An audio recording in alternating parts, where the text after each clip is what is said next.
Yo, what's good, y'all? Ty Butler in the house. Ty D Butler is where you can find me on social media. We are in the midst of Thanksgiving week. Thanksgiving week, baby, is here. It's here. I apologize for having to clear my throat, man. Real talk, because I like to be fully transparent. I've been dealing with this throat issue, pause, for the last 5 days, and I'm not sick. But I keep thinking it's gonna go away, go away, go away. 5 days into it, it hasn't gone away. So I think at some point I should go get this thing checked out, right? Because Thursday morning, I got 4 hours on radio at ESPN New York. Friday and Saturday, I'm gonna be on. Now, Thursday and Friday, I get to co-host. I'll be with Jake Asman and then Bart Scott. Saturday, I'm solo, but I'm worried. That throat attack. I was on TV on Saturday night, SNY, man, and I was nervous because at any moment it could just pop off. It might happen today. It might, y'all might see me hit y'all with the "I'll be right back" a little commercial break, just because. Last night was rough, and my wife told me this morning. She's like, "Yo, you were mad annoying," because randomly it's like 1 o'clock in the morning, and I'm just coughing nonstop. But anyway, we are here to talk some football. What a wild day in the NFL yesterday. Wild day. Like, this is one of those days, and I felt like this last Monday. It's one of those days you wake up and you're like, man, so much happened. So much happened. You just look up and down across the scoreboard, and it's like, all right, Chicago 8-3. I'm not a big believer, but they were down in that game multiple times. They were down a touchdown. TJ Watt, that sack that led to a TD for Pittsburgh. TJ Watt, man, what a play. But big win for the Bears. They improved to 8-3. The Packers and the Lions, who we'll get to in a moment, both won as well. So Chicago needs to, keep winning these games before all those divisional matchups on their schedule to end the season. Now for Pittsburgh, Mason Rudolph, that's a loss that is going to come back to haunt you, because now with Baltimore having won 5 straight games, I think that division is going to be a wrap, man. Because Pittsburgh's next game, they play Buffalo. They'll play the Ravens twice. So maybe they'll sneak in as a wild card, but that's a big loss. Patriots came back against the Bengals to win that game. The Giants, who we're going to talk about here, the Packers, easy work of the Vikings. JJ McCarthy. I was saying this to 2 people I was watching the game with yesterday. Yo, JJ McCarthy might be the worst starting quarterback in the NFL, and that's because Justin Fields has been benched. Worst starter. Listen, worst starter in the NFL might be JJ. And I actually feel bad for Minnesota because it's easy to arrive at the conclusion. How do you let Sam Darnold walk out the building? That is a decision that is going to just hang over them for a long time, because they've got all the pieces to be a contender except for the quarterback. But it's like in baseball, the bang bang play. It's bang bang between, do we actually think Sam is this good? Or, especially because of in the 2 biggest games of the year, both against the Lions, he folded. Is this just like some aberration? Like, is he going to shrivel up if we give him the bag? And, we drafted JJ for a reason, right? Like, we clearly believed in him and his potential as a quarterback. But, sometimes you swing and miss. Sometimes, playing craps, like, you just play the wrong hand, right? I hope I made that analogy correct. Seahawks made work of the Titans, who tried to, stage a little comeback in the end. Chiefs, Colts, I'll tell you one thing. So I think I learned more in this game about the Colts than I did the Chiefs. The Chiefs still are, like, unimpressive to me. We know they're excellent at Arrowhead. They're not going to have any Arrowhead playoff games because they'll either be like a 6 or a 7 seed.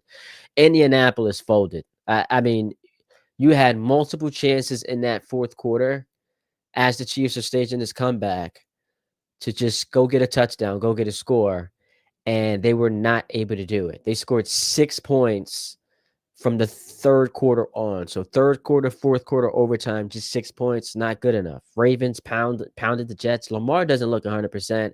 Yo, how about Shador Sanders, man? We gonna get any Shador Sanders coverage today?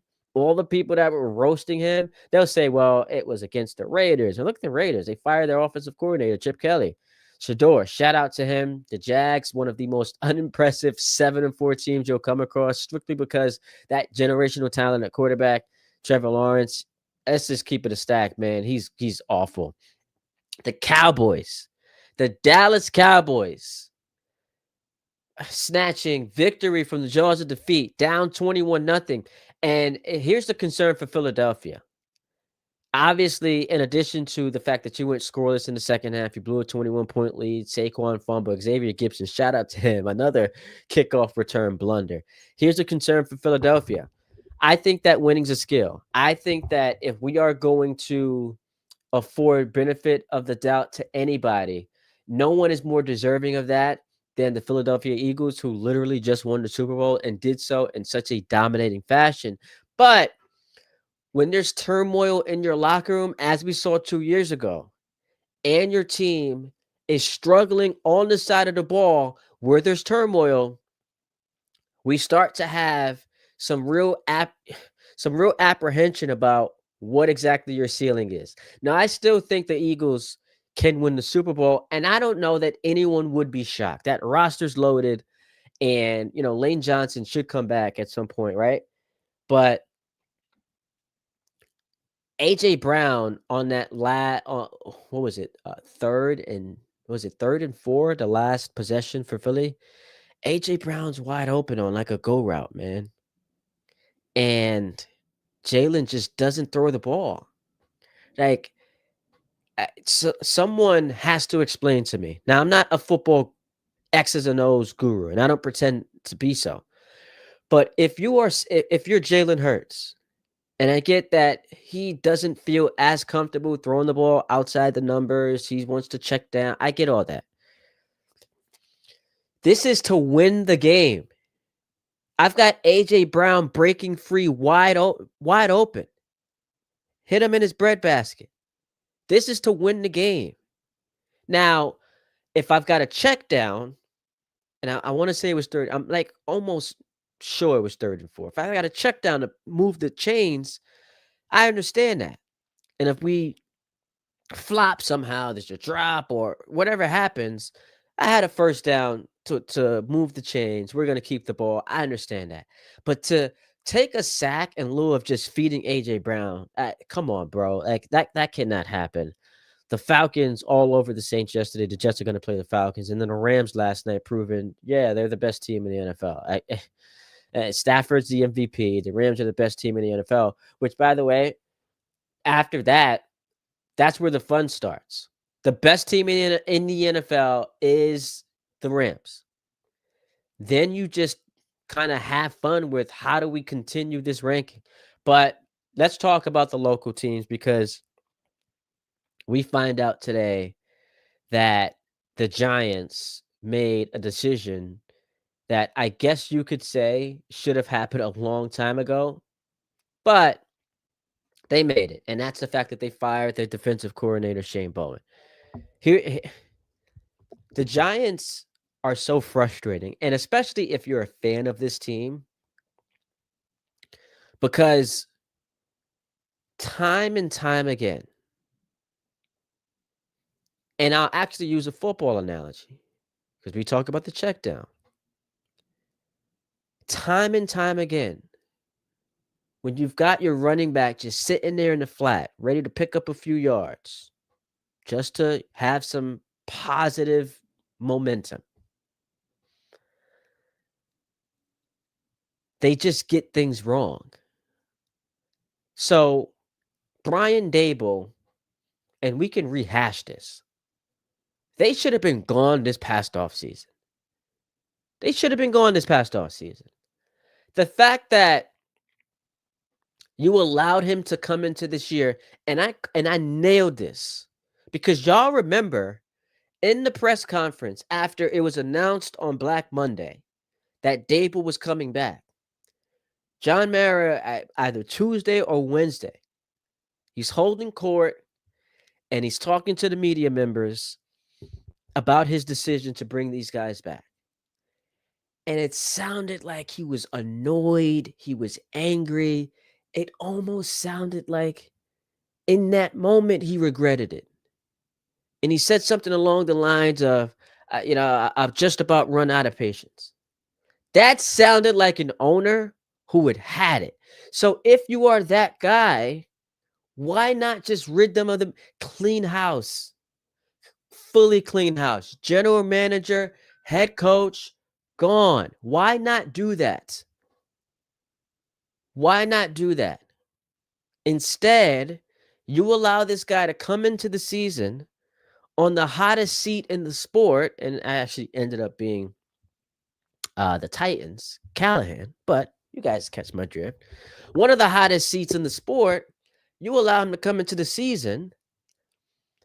He takes the quarterback. Now, maybe we're learning that he got the quarterback right, but a guy who has been consistently losing, who hasn't been able to get along with his assistant coaches, who's having meltdowns on the sidelines.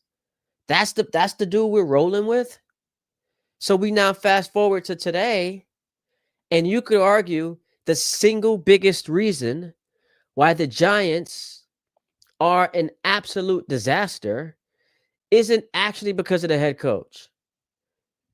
It's because their defensive coordinator has just been a monumental failure this year. As we take a look at this graphic that everyone sees moving around on social media, BetMGM put this one out, so I want to give them proper credit. The games that the Giants lost this year, 37-34 to the Cowboys, 14 seconds left. Now, I know Dallas has, right now, I think statistically, they're the best offense in football. But to give that lead up, man, is such a disgrace by that defense. That's a game right there. You then see what happened against the Saints, where the Giants had turnovers on 5 straight possessions. Now, that wasn't all their defense. Their offense was a mess after they took a 14-3 lead. But follow along. These are 2 games they should have won. Now, I get a lot of bad teams can play this, can do this exercise. As a Jet fan, we can do this. We could have done this last year. Remember that Patriots game they blew? Remember, was it the Browns, right? It might have been the Browns. The Browns game that they blew. So we can go chapter and verse. The Vikings game. Like, we can go bad teams. We can pull up their schedule and say, hey, had a chance to win this game. But this literally is coming down to like final possessions. Up 26-8 on Denver. And now, obviously, with the Broncos second and goal, the reason why you snapshot it there is because we want to take it right before they score the touchdown. But the Broncos, who, yes, have an excellent defense, you poured 26 points on them. And then allow that offense to light you up. You're up 20-10 on Chicago. And then you get lit up by Caleb Williams and the Bears offense. 27-17, another 10-point lead. And as I'm watching the game yesterday, every Giant fan, similar to what I thought, said this or was thinking the same thing. We know how this is going to end because that's who the Giants have proven to be. So this isn't actually a defense of Brian Daboll because Daboll hired this guy. But I mean, let's come correct here. Let's come correct. The single biggest reason the New York Football Giants have now dropped to 2-10 is because of Shane Bowen and that defense. Brian Daboll's not a great head coach, not a good head coach. So I agree with the decision to fire him. But this just gets back to my point of how when there are just like layups Like we'll see this in the NBA, and this happened. Maybe it was a Friday night because it was like a nationally televised game, and Legler, Breen, and Richard Jefferson are on the call, and I forget who was playing, but it had to have been the Knicks. But there's a wide open layup on a fast break, and yes, Jordan Clarkson shoots a three, and RJ just starts laughing, and Breen's like, "I know why you're laughing." And then they show the replay. It's like, why, when you have a layup, like literally gifted 2 points, are you shooting a three?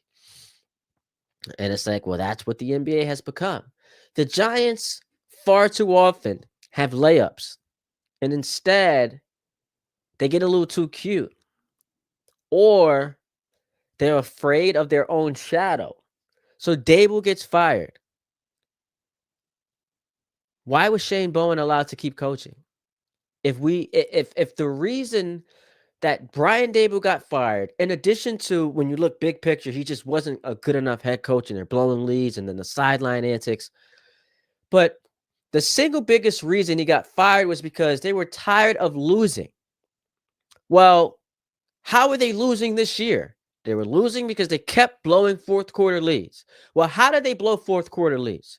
Well, their offense was good enough through 3 quarters to get them a lead, and their defense couldn't stop a nosebleed. Okay, so who is responsible for the defense not stopping a nosebleed? The defensive coordinator. Why was he not fired?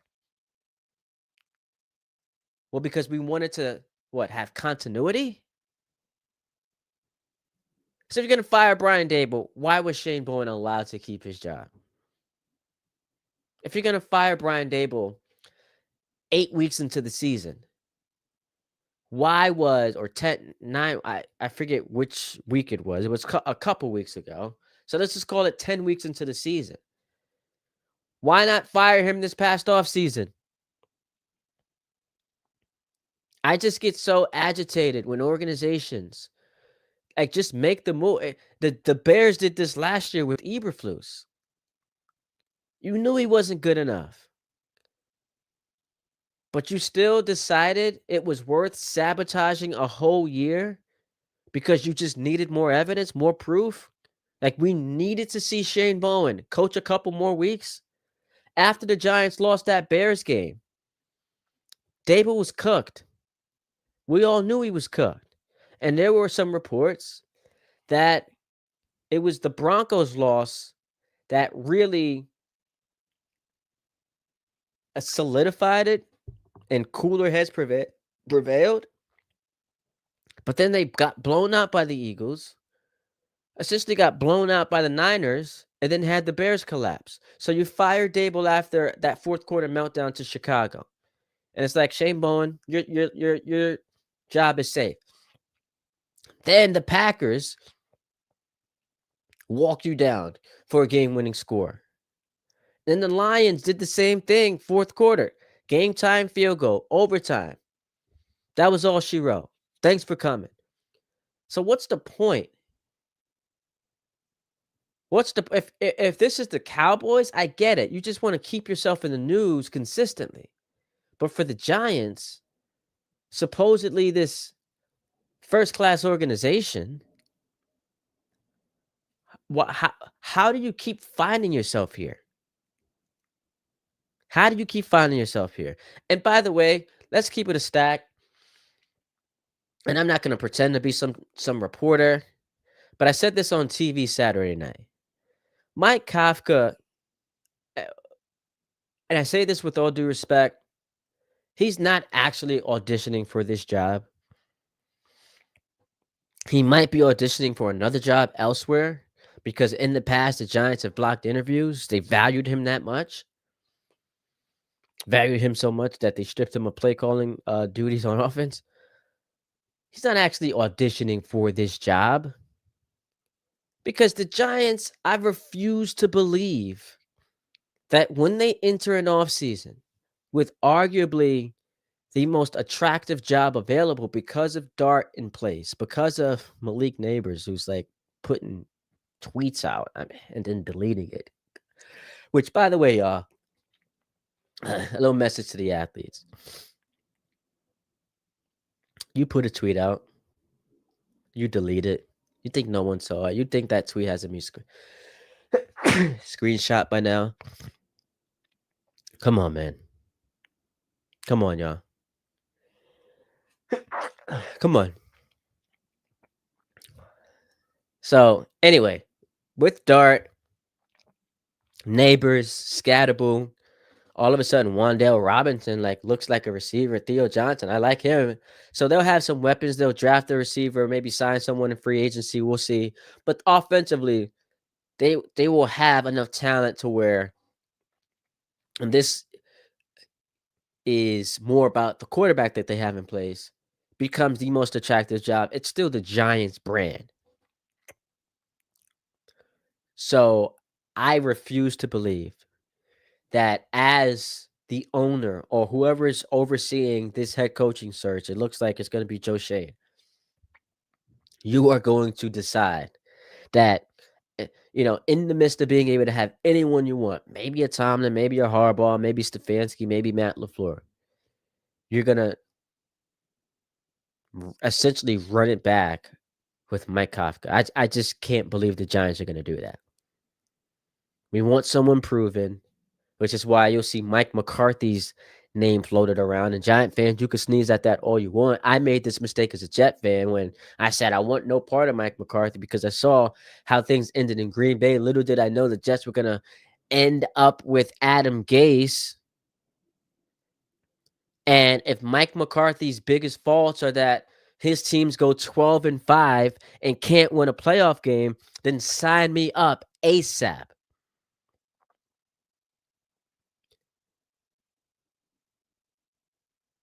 Sign me up ASAP. Kevin Zwicker. See it from him. I feel like if the Bills continue to underperform, McDermott is the obvious hire for the Giants, especially with the connection to the GM. Fair point. Here's another thing, because I just mentioned that the Giants have the most attractive job. Well, that then becomes the second most attractive job if McDermott's gone because you get a chance to coach Josh Allen.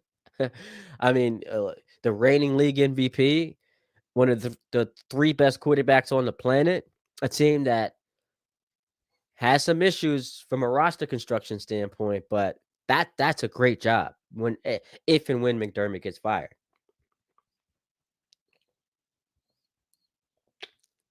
So that's the Giants Bills connection in addition to the one you outlined here. Jets tuning in. Did we talk about the Jets? We have not talked about the Jets yet.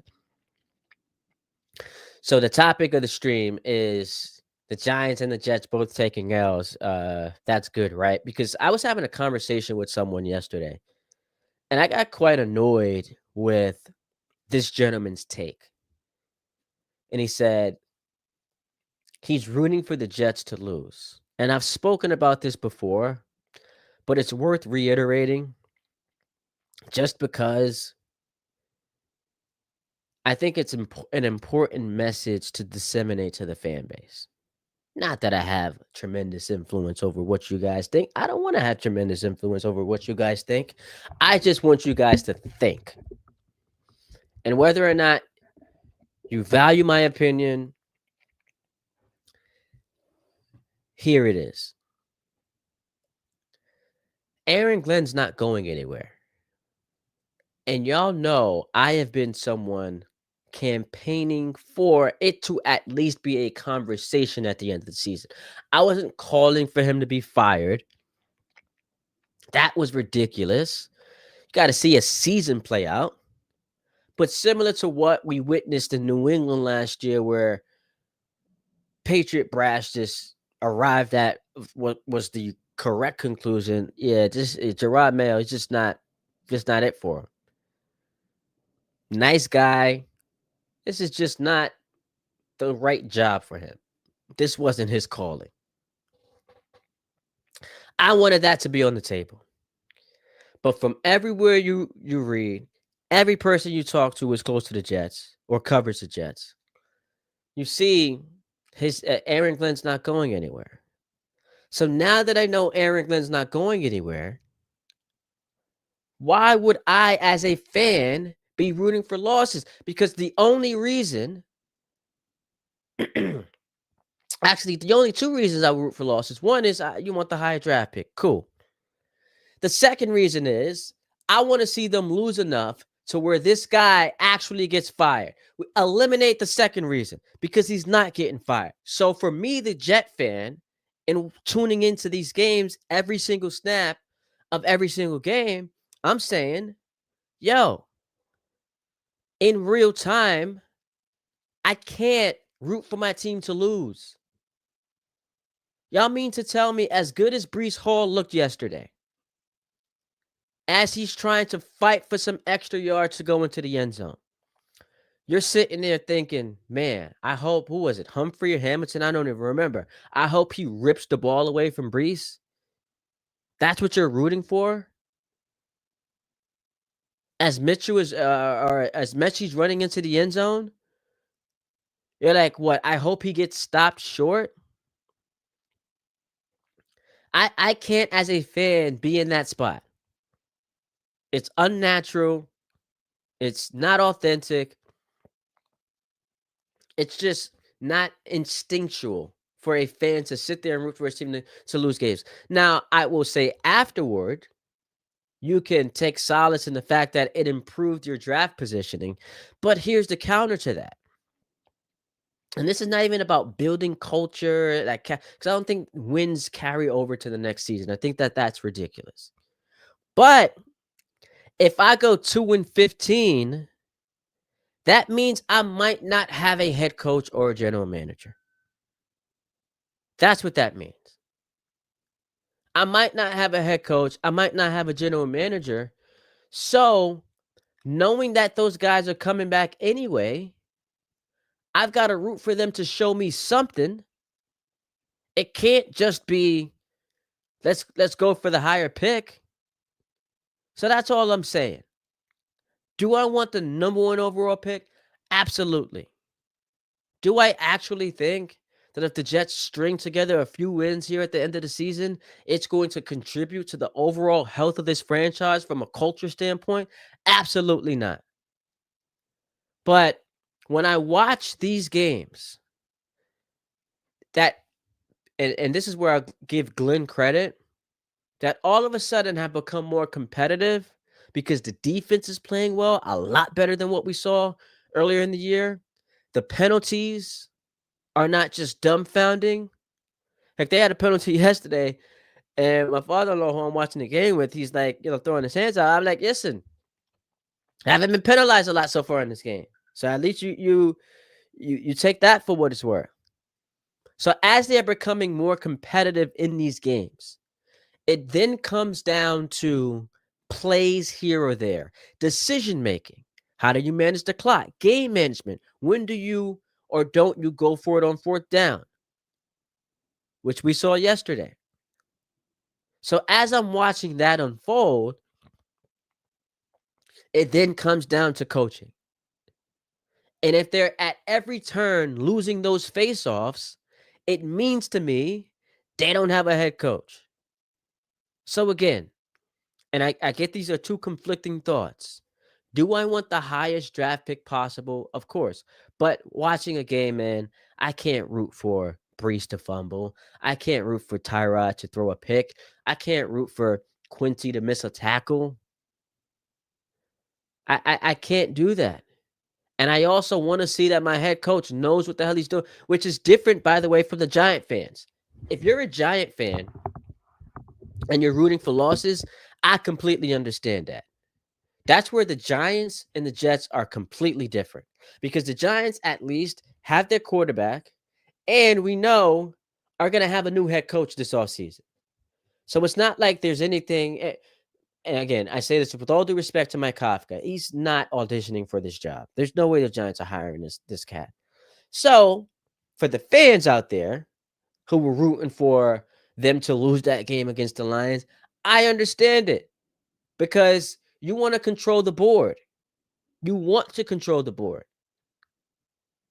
If you're sitting there with the number 1 overall pick, not needing a quarterback, the amount of draft capital you could accumulate to help build this roster around Jackson Dart, man, Now you got a new head coach who you assume is going to come in with some type of experience.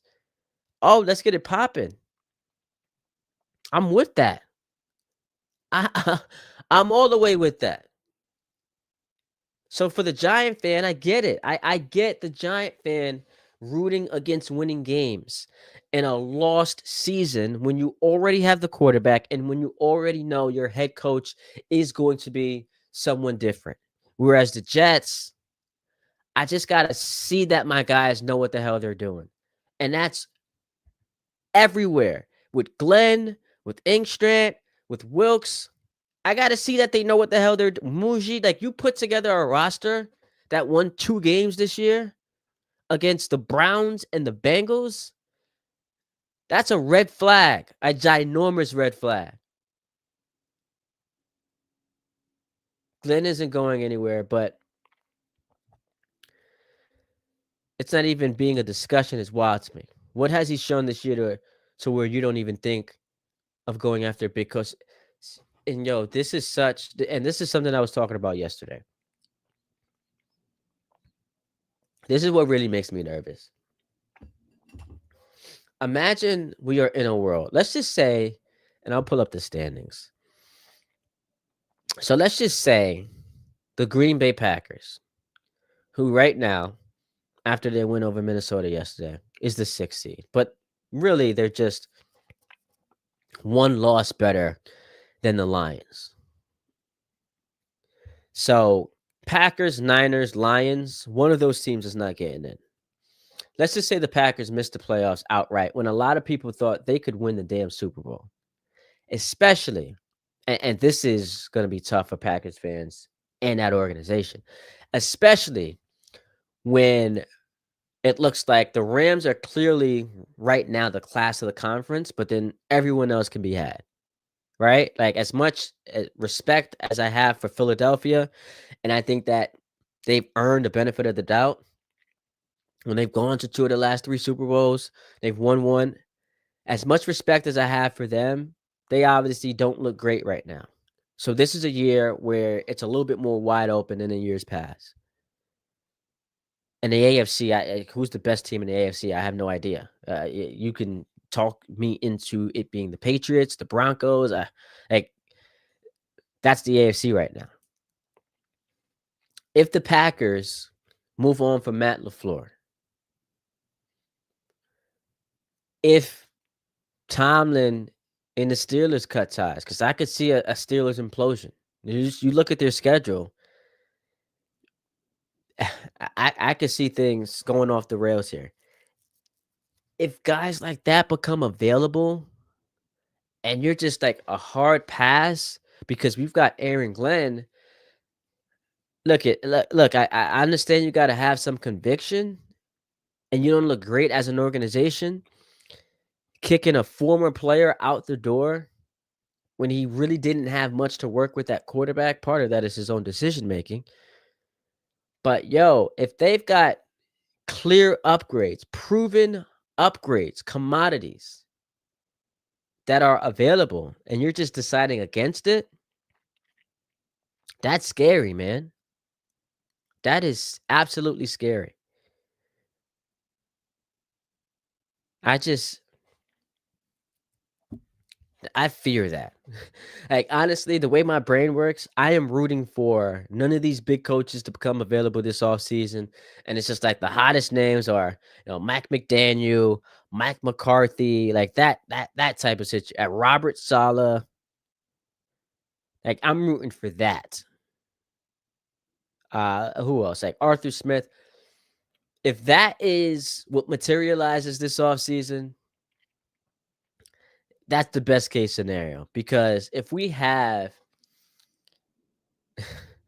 these hot commodities, these known commodities, big time, big name head coaches become available, and the Jets are just like, yo, we're going to sit this one out because we believe in Aaron Glenn. I guess on one hand, you got to admire the fact that there's some conviction because like how awful it makes you look that you were so gung-ho about this guy and all it took was one season for you to just kick him to the curb. But on the other hand, it's like, Man, we had a chance to get who? And we let them go to another team? Now, the reality also might be who wants to work for Woody Johnson. Like, if you are an established head coach, why would you want to work for Woody Johnson? Why would this be the organization you want to come to? Which is puts the Jets in a situation where they have to hire guys like Saleh and Gase and Aaron Glenn because they're not getting the established head coach. Because if you are that guy, why would you want to come here? It's almost like career suicide. So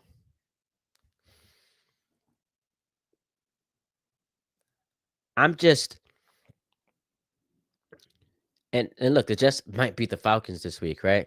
So we're just in a spot now where it's easy to root for losses, but those losses become an indictment of who you have running the operation. And when you're 2-9 with games against Atlanta, Miami, Jacksonville, New Orleans, New England, and Buffalo, the only two games that you would say you can't win are the final two, week 17 and week 18, against your division opponents, division rivals. You've got four winnable games coming up next. Atlanta, Miami, both at home, on the road against Jacksonville, New Orleans. If you're 0-4 in that stretch, what does it say about your organization? What does it say about the roster that has been put together by these two guys? What does it say about the head coach and his in-game management? When we know they're going to be either closely contested because those teams aren't good, or you're getting blown out, which is even worse because those teams aren't good. So there's a lot at stake here as it pertains to what happens over the next 6 games. You go 0-6, you're ending the season on an 8-game losing streak. Get excited about having the first or the second pick in the draft. I'll be excited about that. I'll be excited about some flexibility with the roster. But when I don't, and I continue to harp on this because it's important, when I don't trust the guys running the operation, when I don't trust the general manager or the head coach, the offensive coordinator, the defensive coordinator, there's a ceiling to my excitement. And that's what I'm trying to tell people. It's cool to lose out because of what it means as far as assets. It's like a gift basket. But what does it say about the organization overall? If that 6-game stretch I gave you, you go winless, and we look back on the season and we say, okay, so you beat the Bengals miraculously by 1 point on a gimmicky Breece Hall to Mason Taylor touchdown pass. And then you beat the Browns because the Browns jumped offside when you clearly were trying to get them to jump off. And it's like one of the most mind-boggling, defensive lapses we've seen all season long. So you beat the Bengals and you beat the Browns. Two teams that right now are 3-8 and 3-8. 2 3-win teams you beat. And by the way, Cincinnati has got a point differential of minus 112. Cleveland's minus 58. And the reason why it's not worse is because their defense is excellent. They get a win yesterday. Shout out to Shedeur Sanders. But those are the teams you beat. Everyone else you lost to. I can get excited about draft picks. I can get excited about potential trades and free agency. But then I remember, so those are the guys who are going to be orchestrating these moves are the ones who orchestrated the moves that led to a 2-15 season. I don't understand that. I don't understand that logic. Whereas the Giants, as I said, it's completely different. If you're a Giant fan rooting for losses, I don't begrudge you that one bit because that makes sense. You got your quarterback already. You want to be able to control the draft board, and you know you're getting a new head coach. So that makes sense if you're a Giants fan. That makes sense. Couple of things. So that a lot of people found it very controversial. The Giants at the end of that game yesterday are up 3 points in a goal to go situation. And the decision, instead of kicking the field goal on fourth down, and that was with 2 minutes and 59 seconds left, the decision to go for it and not kick the field goal drew the ire of a lot of people. How do you not kick it there? I love them being aggressive for multiple reasons. One of the reasons is I'd rather, and I know that this sounds odd, and it like defies conventional wisdom, just because it, from a math standpoint, it might not make sense. But I would rather my team be up 3 on its final defensive possession than be up 6.